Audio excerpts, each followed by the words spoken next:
What happens when a high school girl switches bodies with the middle-aged serial killer? A lot of clapping. So the film kicks off with Jenny, Evan, Isaac and Sandra, a squad of teenagers who clearly haven't seen enough horror movies. They're chilling around a campfire, Denny's house, swapping ghost stories and roasting marshmallows. The story of Joyce the legendary butcher, a serial killer with a serious case of the crazies, who hasn't been caught yet. But don't worry, it's just a legend, right? Isaac, playing it cool, decides to spook Sandra, causing her to spill her drink all over herself. Not cool, man. Sandra storms into the house. Her wardrobe rescue with Isaac on her tail to say sorry.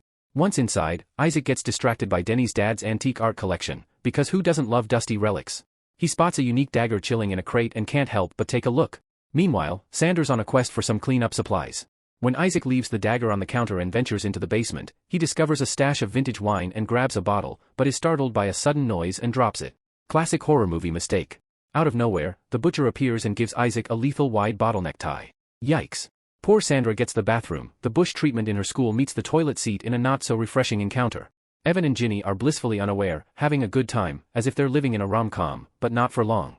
Ginny walks away unimpressed by Evan's antics, and the butcher introduces Evan to his new best friend, a tennis racket to the head. Ouch.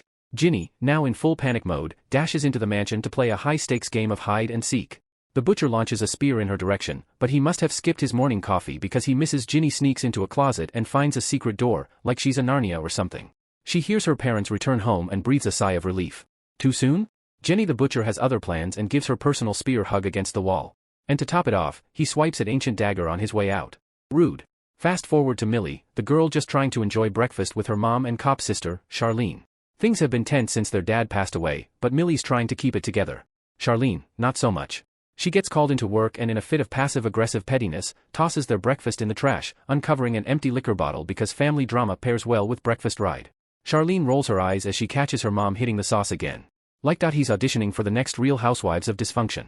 Later, Millie heads to school with her squad, Nyla and Joshua, ready to face another day in teenage jungle. At school, Millie's wardrobe becomes a target of a wannabe Regina George named Ryler. It's all Gucci, though, because Millie's too busy crushing on Booker, the human embodiment of hard eye emojis. Later, Millie rocks up late to her carpentry class, and Mr. Fletcher, the teacher who probably picked in high school, gives her a verbal smackdown. As if that's not enough, when Millie can't give her presentation, he humiliates her in front of the whole class, earning him the Worst Teacher of the Year award in Millie's book. Suddenly everyone's phones buzz with an emergency alert, like a bunch of caffeinated bees. 4 students were brutally clapped last night and there's a serial killer on the loose. But hey, it's homecoming, so the party must go on, right? Millie goes all out in her school mascot gig, but some football jocks aside to taunt her, proving they have the IQ of a football. Later, Millie says her goodbyes and waits for her mom to pick her up. But surprise mom's, out cold on the couch after one too many cocktails. Charlene gives her a wake-up call, but Millie's phone dies, leaving her stranded. Soon Millie spots a masked man across the street and she's convinced he's the butcher. Classic horror movie move, she hides under the bleachers. Millie thinks she's safe, but nope. The killer pops up like an unwanted YouTube ad. Gotcha. She tries to run, but he catches her faster than an iPhone battery drains. The butcher whips out an ancient dagger in its gem, glows like a discount glow stick. He stamps Mainly's shoulder but gets wounded too, like some twisted. Buy one, get one. Deal. Charlene shows up just in time to fire a warning shot, and the confused butcher books it at the police station. Millie's low-key freaking out. The ancient dagger Dola is now evidence, and its magic is about to get wild. That night at Lowe's, Melito sleep, and she wakes up, transformed.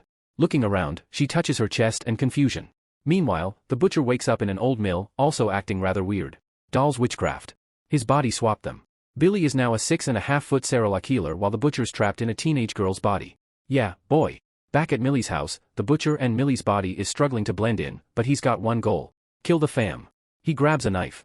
Eyes on Charlene, but Millie's mom swoops in, taking the weapon, oblivious. She has no idea that her daughter's body is now a deadly Airbnb. She just chalks everything up to her daughter going through some trauma. Too scared to cry, she leaves it at that. Meanwhile, Million's out here playing hide and seek with the butcher's body. The poor girl struggling. I mean, whose gym class prepared her for this? Not to mention the guy's mug is all over the news, courtesy of Picasso from the precinct. And wouldn't you know it, some eagle-eyed civilian spots him and Millie's off to the races. Now this is where it gets spicy. The butcher is having a grand old time in Millie's body. Seriously, he's making her look like she just stepped off a valve cover her body style and Joshua approach her would get snubbed. It's like he's suddenly the cool kid in school. And when Ryler, the typical opportunist, shows up, the butcher doesn't bat an eyelash. Instead he's like, hey, let's hang out. Now I can, casually kill you. Meanwhile, Miller sneaking to the school showers, trying to scrub off the scent of kitty pee from her new borrowed body. She's oblivious, the chit-chat happening in the locker room between Ruler and the butcher posing as her, the butcher playing the long game should just rather that she had in a cryo tank. Ryler, not exactly the sharpest knife in the drawer, follows the advice. After her shower, Millie stumbles upon a popsicle Riddler who, let's just say, breaks rather easily. Later, Butchers merely attends a wood shop class where Booker gets a finger reduction butcher as Millie helps by tempting a little first aid by mouth. When the teacher, Mr. Fletcher, catches them, he tells off Millie for her finger food antics. Meanwhile, Joshua and Nyla are chilling, waiting for their friend. Suddenly serial killer-bodied Millie shows up and understandably, they freak out. Millie's like, hey, it's me, but now is instinctive. Responses are swift. Kick to the family Jules merely tries to convince them, but they're not buying it. Instead, they turn their kitchen into a DIY weapons factory and Millie, not quite used to her new Hulk strength, accidentally hurts them. Eventually everyone's tuckered out from the WWE tryouts and they take a breather. Millie says at the moment, and busts out her secret weapon, her stellar mascot ballet.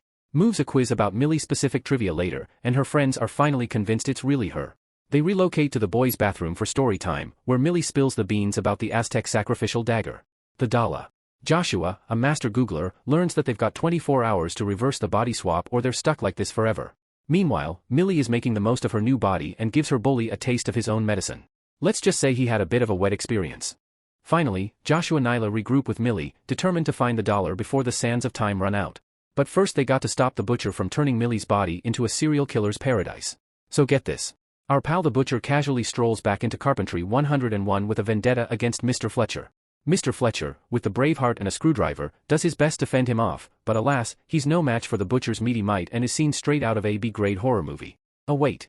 The butcher gives him a screwdriver necktie, and then kindly introduces him to the business end of a circular saw. Ouch. Exiting the classroom, the butcher spots the fuzz doing the rounds. No sweat, he thinks as he bumps into Joshua Nyla and the genuine Millie. Faster than you can say help. The cops are after. Millionaire crew are unlikely heroes. With the road with Charlene hot on their tail? Where to hide? Discount Bonanza, of course. The sanctuary of discount goods and Millie's mom.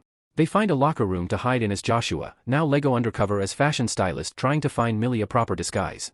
Now Millie's mom starts a heart-to-heart. Through the locker door, Millie learns about her mom's feeling, about her Down's death. And here's where it gets sitcom-worthy. Mama Millie, moved by the manly voice on the other side of the door, has him out for coffee.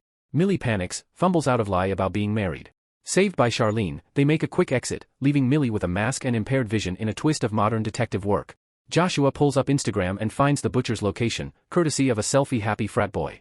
The butcher, meanwhile, is chilling with football jacks at the arcade, planning a makeshift prom at the old mill.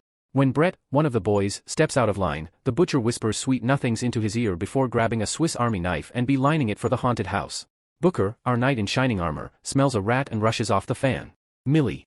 The trio arrive at the arcade eager to keep Booker from ending up as the butcher's next side of beef. A quick swing of the golf club for Millie takes care of that with Booker. Woozy and confused, they decide the safest place for him is unconscious. Back at Joshua's house, they tied the butcher to a chair.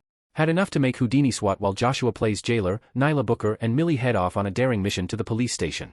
So now it takes a quick turn as the butcher's latest victim luring her out when she's solo, she hustles to grab the doll from the evidence locker.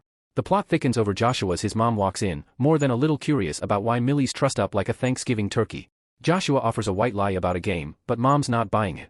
She strides over, knife in hand, to free Millie, but Butcher's already untied and snatches the knife. The Benny Hill music.